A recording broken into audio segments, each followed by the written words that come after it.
Hey everybody, Jason Wheeler here. Whiteley once again is spending some time away from me, enjoying more days without me near his side. And you know what? It's mutual, so that's fine. We're both getting a little bit of a break here. He always chooses really busy weeks to take off. There are a lot of things going on in politics this week, but we wanted to carve out a special place in our lineup this week to bring this early release to you because it is a very important topic and it was front and center here in Texas this week. Now, because Texas Senator Ted Cruz is now the ranking member of the Senate Committee on Commerce, Science, and Transportation, he is able to hold what they call field hearings, and he held his very first one at UNT in Dallas. The subject, bipartisan legislation that he is sponsoring called the Take It Down Act. That bill would criminalize non-consensual intimate image abuse. That's when someone posts without consent intimate images of someone else, whether those are real pictures or if they are deep fake nudes that are very realistic these days and are created with artificial intelligence programs. Now, this bill would also require tech companies to quickly take those images down when they are notified. Now, one reason that this was held here in North Texas, this field hearing, is because a brave teenager lives here. She and her family, in fact, reached out to Senator Cruz after she was terrorized last year when deep fake nude photos of her were posted when she was just 14 years old. So we start our conversation with now 15-year-old Elliston Berry and her mom, Anna McAdams, who gave us an education about this problem and how they found a solution. So Elliston and Anna, thanks so much for being with us. I know this is a difficult topic, but it's a very important one too. Thank you. So Elliston, you're going to be a sophomore this upcoming school year? Yes, sir. Okay. You don't have to call me sir. It just makes me feel older. And so you were a freshman last year. I can remember, I guess I am older. I can remember back to freshman years. I can still remember it at least.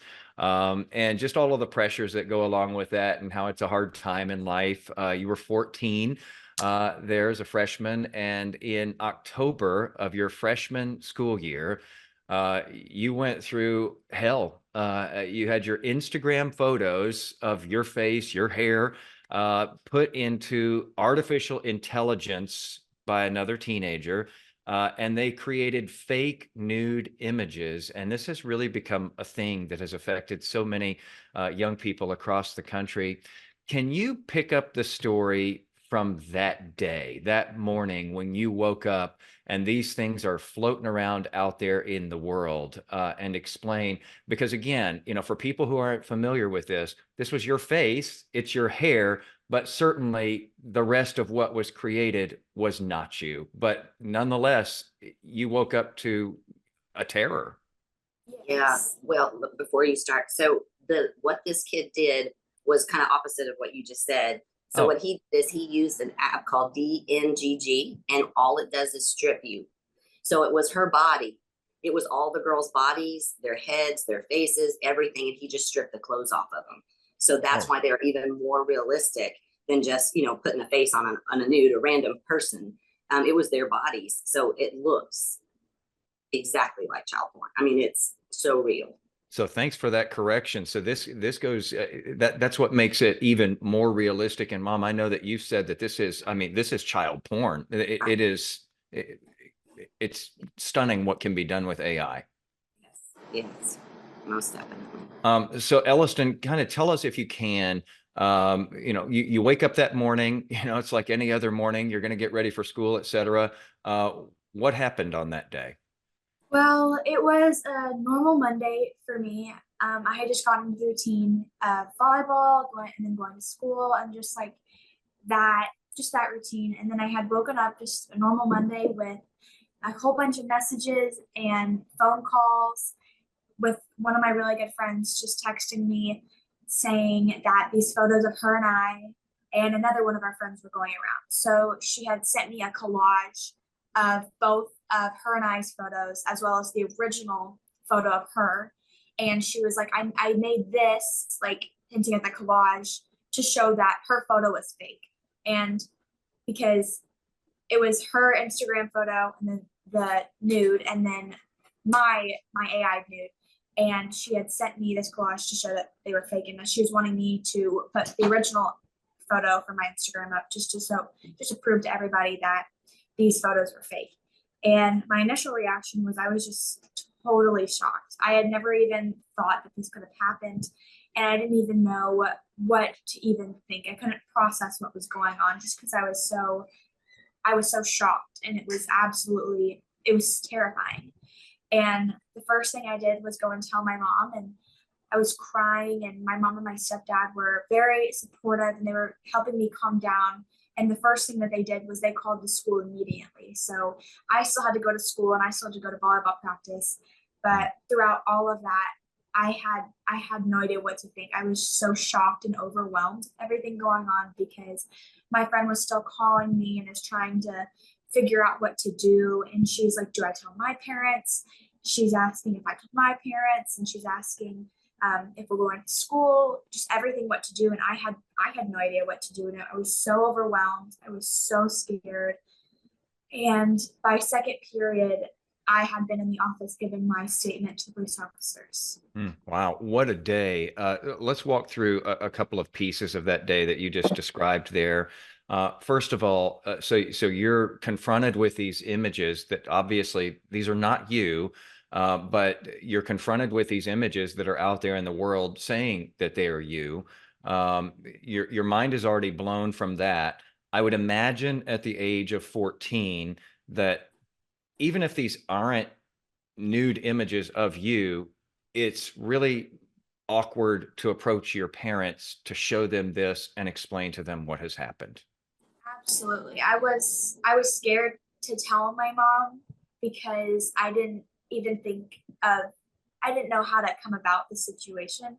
And I was fearful if I told her, she'd think that they were real, or it's just embarrassing. And I felt shameful, and I didn't want to tell her, but I knew that it was just going to get worse if I didn't tell her. Congrats, Mom, though, for having the kind of relationship with your daughter where she was able to come to you. You hear about the friend, and you hear about so many other kids who internalize this, and they try to, put out this fire on their own because they're so embarrassed or ashamed, or they think they won't be believed. Yeah. Well, I'm an open book, so I try to do that with my kids as well. Like, you can tell me anything. That's just the way it's going to be. We can talk and communicate, and we can work through anything. So I'm thankful that we've had that, and she was able to come, because that's what I think ultimately helped all the girls, was just all the families kind of coming together, really relying on each other through all of this. Yeah. And Elliston, so continuing through your school day here. So, you go to school, you've already gotten all these text messages and all these calls, this stuff is floating around out in the world. You've given a statement in the office by second period. Law enforcement is involved here. How did you get through that day? Because I can only imagine how much the kids must have been talking, et cetera. How'd you get through that day? Well, I was so scared and overwhelmed, and all I could think about in class was just what other people were saying and who had seen these photos. And although I didn't hear a lot of talk, it was all just really hard on me mentally because it's all I could think about.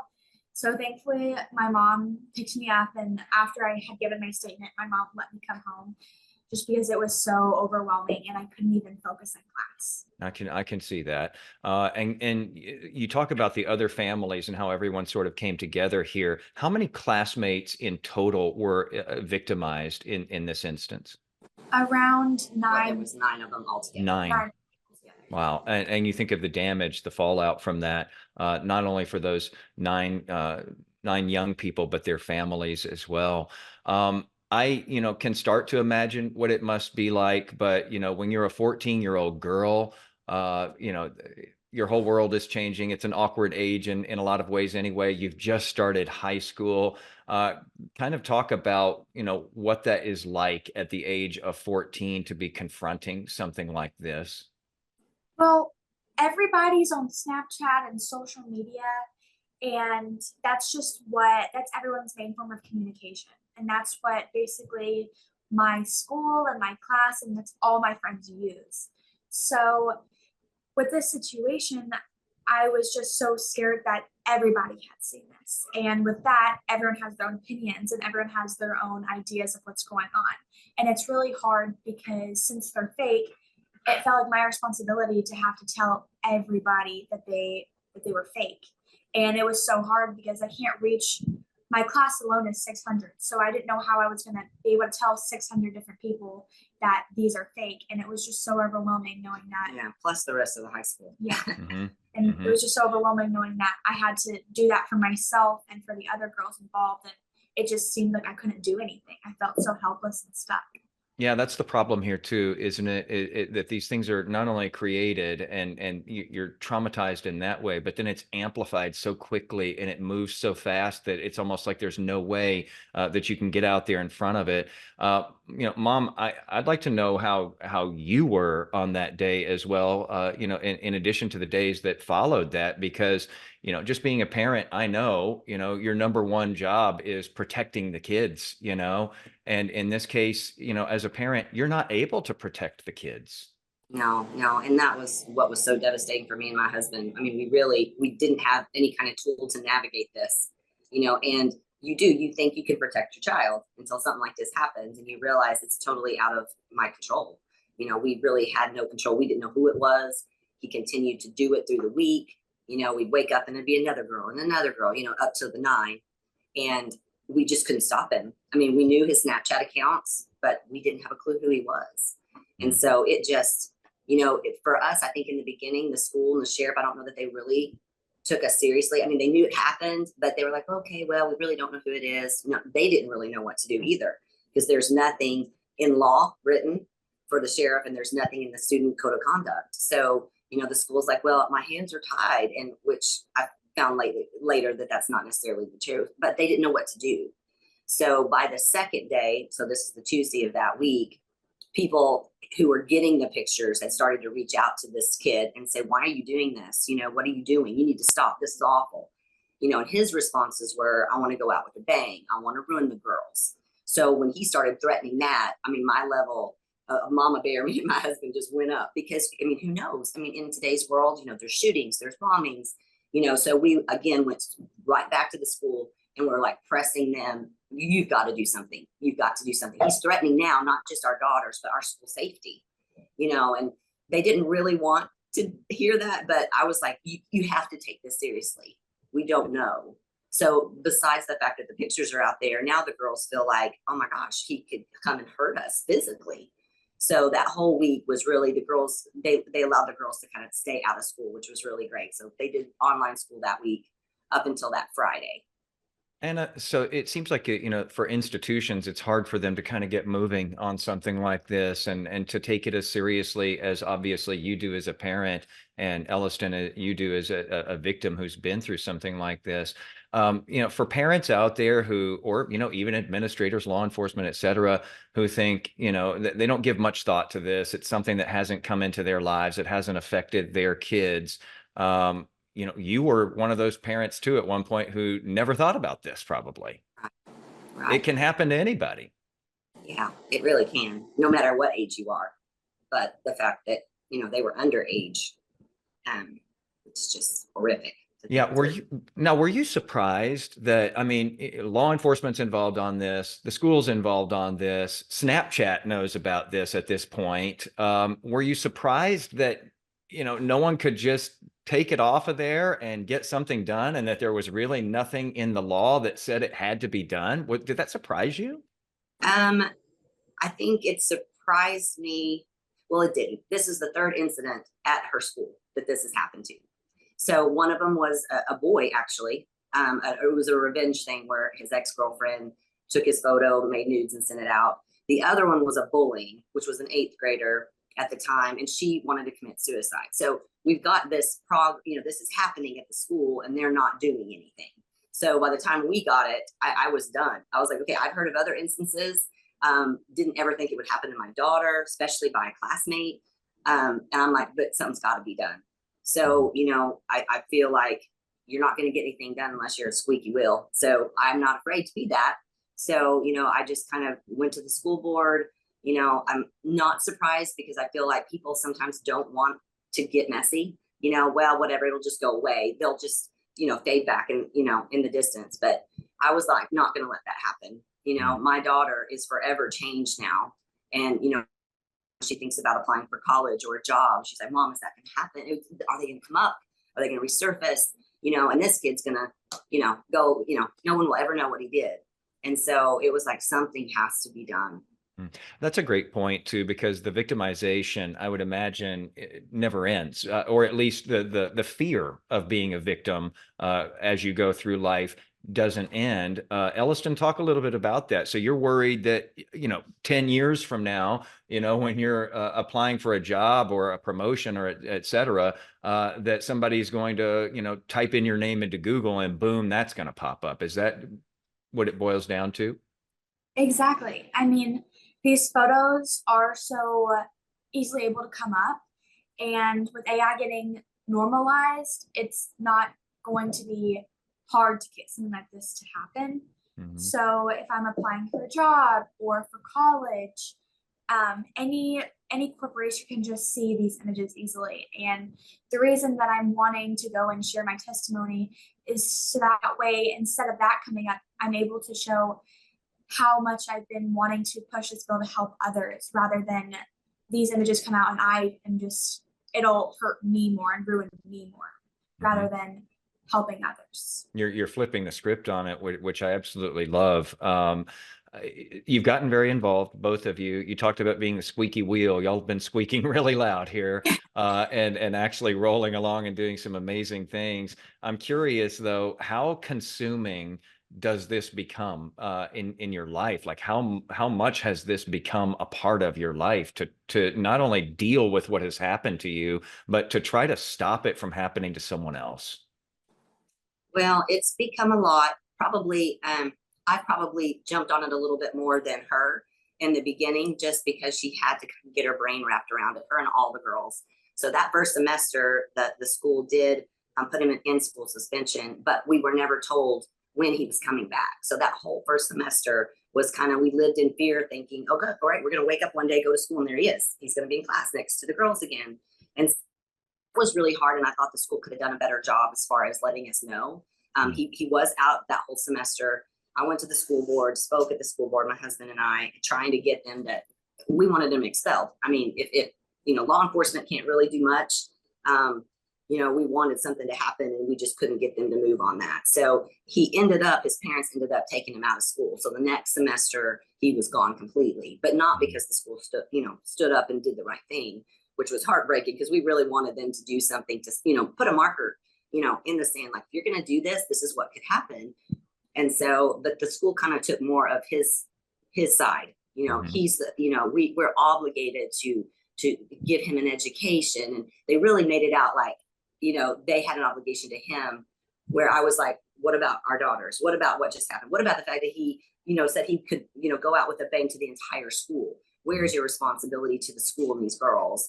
And, just really never got anywhere with that. So, and you're also asking the school there in Alito, I guess, like, what about my daughter's education? Like, how is she supposed to focus on what she's here to do? How is she supposed to be able to wrap her mind around, her schoolwork again, when this is, over here, just, kind of hanging in the balance? Yeah. It's been a journey. So, I mean, he was ultimately charged with a Class A misdemeanor, which is nothing. It's really a slap on the wrist, isn't it? Considering that you're changing people's lives, and in some cases just wrecking people's lives. Right, exactly.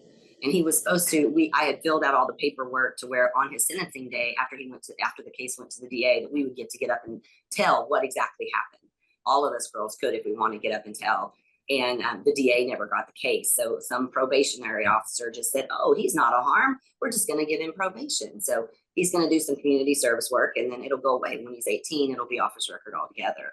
So where we'll live with that for the rest of our life. So, but things are changing. Before we get into the new legislation here, so this is all going on. You're unable to get it stopped. It's still floating around out there. You turn to Washington next. What happened there? Well, so the first semester, I think in October, towards the end of October, I just started calling anybody and everybody I could. I was leaving messages with anybody that would listen, anybody that would give me a voice. So I had done that with Senator Cruz's office.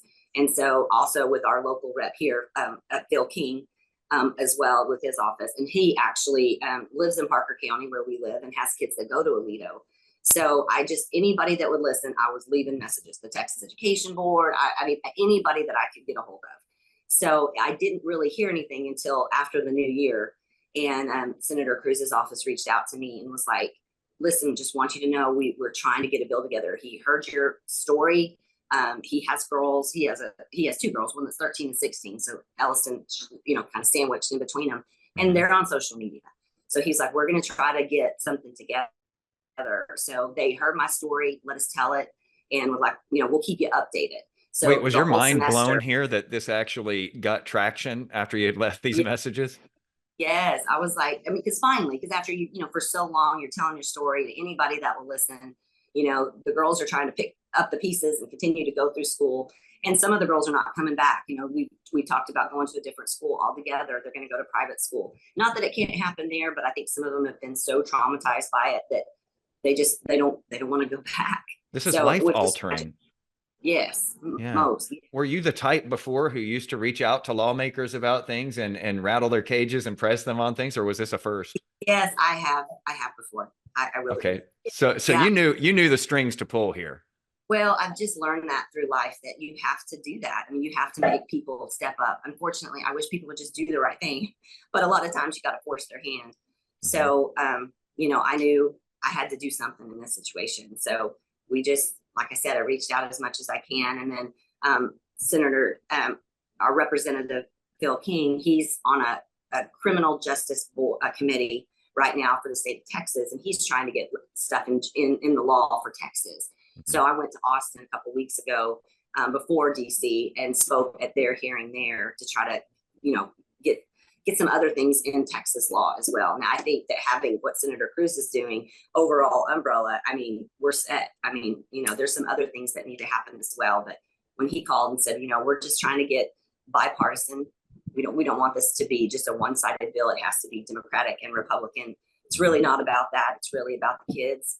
And so the support that it's getting is been amazing. Yeah, and it's getting that bipartisan support. I'll get into that in a second. Real quickly, though, so these images have been out there for months by this time. It took the involvement of your home state senator here, one of them, Ted Cruz. He gets on the phone, calls Snapchat, as I understand it, and then things start to move. Yeah, within 24 hours, they had taken the kids' accounts down. After months. 8.5 months. Wow. Yeah. Even with a warrant, the sheriffs here had done a warrant to Snapchat to try to get the accounts down, and nothing. We never heard from them. It's amazing what it takes. So you mentioned this bill that's been introduced by Senator Cruz. It's called the Take It Down Act. These are always acronyms. It's got a really long name. Tools to address known exploitation by immobilizing technological deepfakes on websites and networks. Take it down. And this has been co-sponsored by Democratic Senator Amy Klobuchar and a whole host of other Republicans and Democrats. So it definitely has that bipartisan buy-in because I don't think there's anybody out there who would be opposed to protecting people from this sort of stuff. And this protects victims of real and deep fake non-consensual imagery being shared around out there.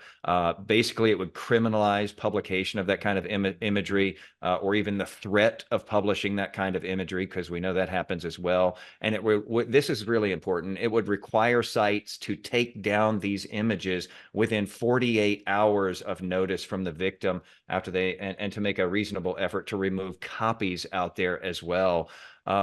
Elliston, what do you think about this? Your story inspired this.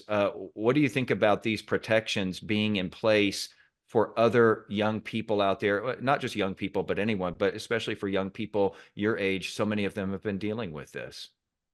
Well, when this whole situation occurred, it was really scary because these images were fake. So they weren't considered child pornography.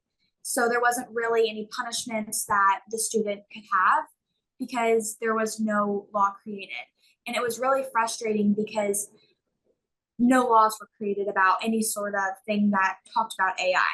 So I felt so helpless, but now that this is getting passed and that more insight is being brought on AI, it's relieving because no one else has to go through what I went through.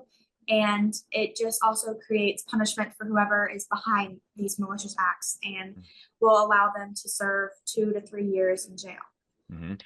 And so Senator Cruz is hoping to get this through and actually get signed into law by President Biden by the end of this year. So they're working on, speaking in congressional standards anyway, a pretty fast track here with trying to get this thing through.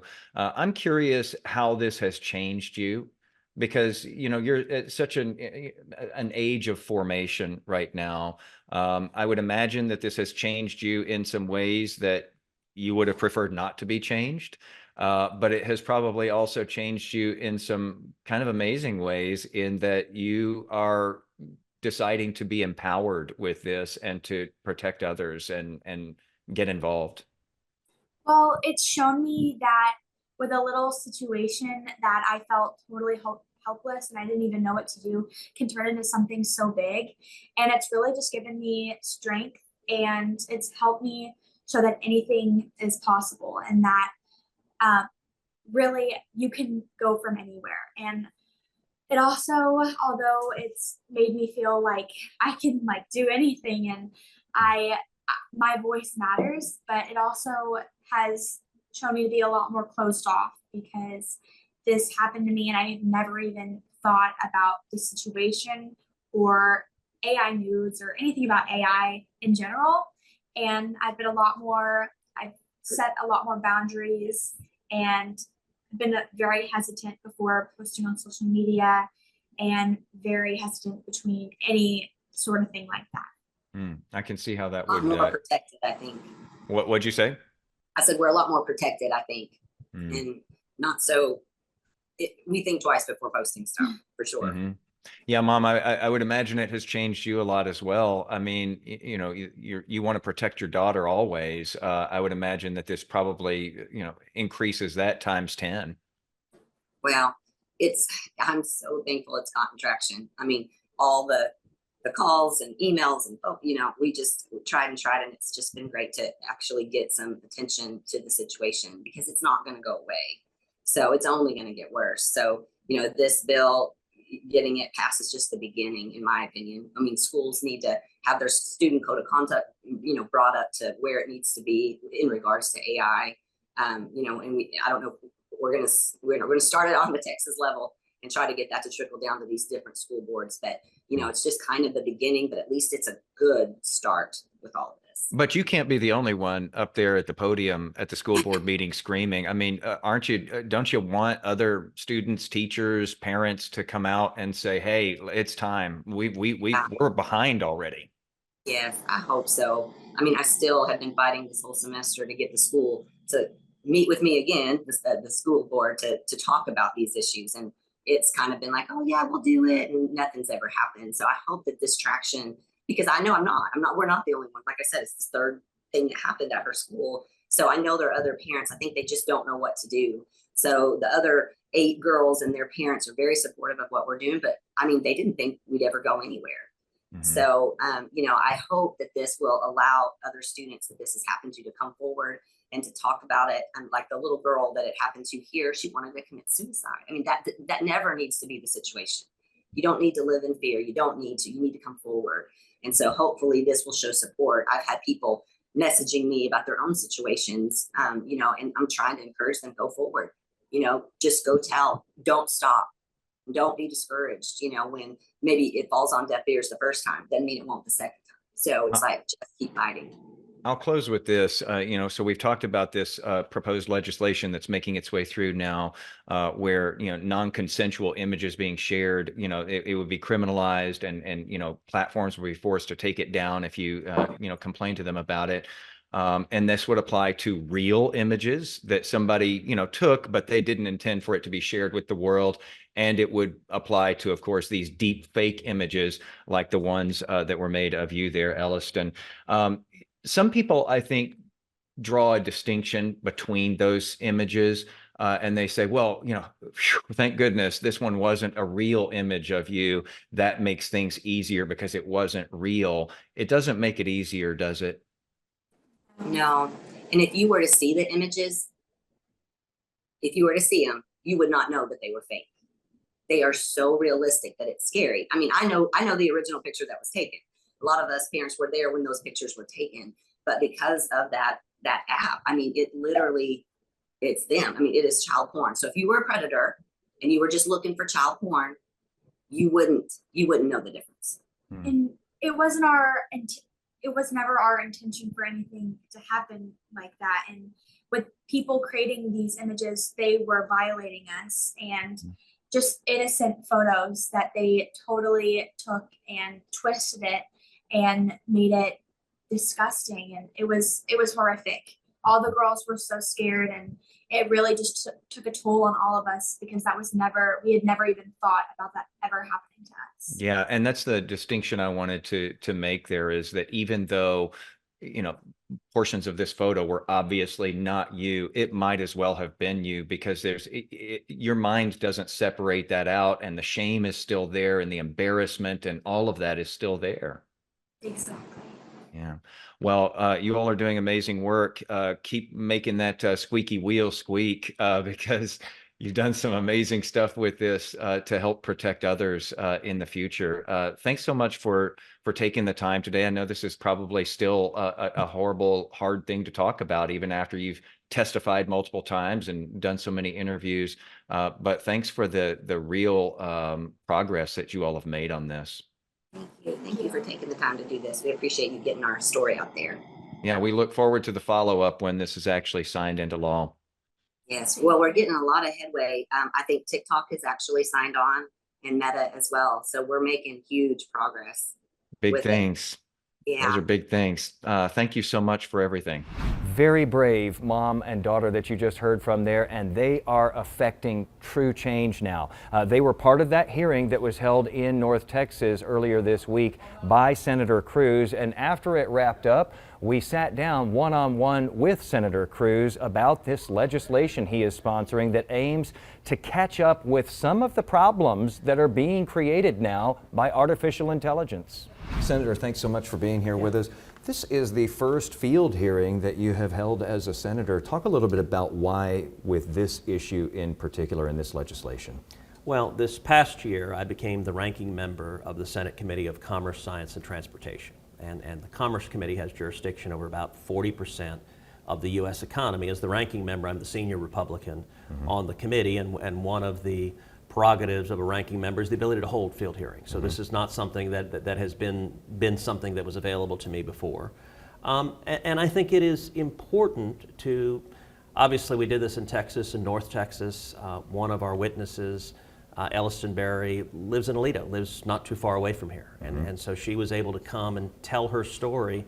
And this is something that impacts Texans all across the state. And so I think it was valuable to listen. We do lots of hearings in Washington where witnesses testify, but to do it here at home where Texans could come and hear and listen and listen firsthand to the challenges that young people are facing, that teenage girls are facing, that women are facing, and the need to do more to keep them safe. And Elliston has been so brave on this issue, and she is so well spoken, especially for her age, on a topic that's so hard to talk about. How critical has she been to getting this legislation moving? Look, I think she's done a fabulous job. She and her mother both came to Washington when we announced the legislation, and she shared her story then.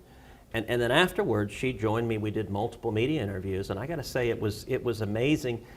She joined me on Good Morning America, and to see a 15-year-old girl, calm, poised, sharing really personal stuff that You could easily be uncomfortable, you could be embarrassed, and she's just got courage to say, here's what happened to me, it was wrong, and we need to stop it. I did joke with the host of Good Morning America, I said, you better be careful, she's coming for your job. In about 8 years, she's going to be looking for your seat. Maybe even before then, she's Yeah. very poised. Let's talk about deep fakes here, just because for people who aren't familiar with these, there are very powerful tools to create these. It is extremely easy to do, and up to now, and including now, even if you're targeting a minor with these things, it's been easy to get away with. Yeah, no, look, I mean, you've always had the ability to do, say, a Photoshop, but the past versions of it have been pretty technologically clunky, that if you know, take my head and put it on Arnold Schwarzenegger's body, no one's going to believe it, and you know, what AI enables you to do, what deep fakes can do is create either images or videos that anyone watching would believe was real. That in these instances, what the deepfake apps did is they didn't attach the girls' heads to someone else's body, but rather they created an approximation of their actual naked body. I mean, that's a violation when you have a computer basically saying this is what this child looks like naked. That is designed to embarrass, to violate, to exploit the victim. And it looks very real. In fact, And you can't tell, yeah. Elliston's mom had to school me on how this is done because I was still thinking in the old ways of, the more crude versions of this. This is pretty advanced stuff. As you've been going through the process with this, have you gotten a sense of how widespread this is? We don't have exact numbers, and many of the victims never report it. So we because know. Of the shame. Yeah, we know that what we're seeing is the tip of the iceberg. We have seen that the victim advocacy groups are reporting thousands upon thousands of instances. You heard in the field hearing where I asked about the sexual assault hotline, and they said in the past few days they'd had, I think, 36 reports of it in the past few days. So that is one snapshot of the frequency of it, and again with the caveat that there are many more that we don't know about. This will hold tech companies accountable, something that we haven't seen up to now. We haven't seen them policing themselves on this. Have you been hearing from the tech companies? Has there been pushback here on this? There hasn't yet. I don't know if they will push back or not. I hope they don't. I mean, this is the right thing to do. If there's any modicum of corporate responsibility and integrity, the right thing for the tech companies to say is we want this bill because it's a rule that makes sense. I hope that's where they end up, at least to date. Now, we just rolled this out, so this bill is brand new, but at least to date, big tech has not been lobbying against it. And look, when this came out, we very deliberately built a broad array. We came out with 14 co-sponsors in the Senate, 7 Democrats, 7 Republicans. My lead partner is Amy Klobuchar, Democrat from Minnesota. Amy has a lot of respect and credibility among Democrats. I have at least some among Republicans.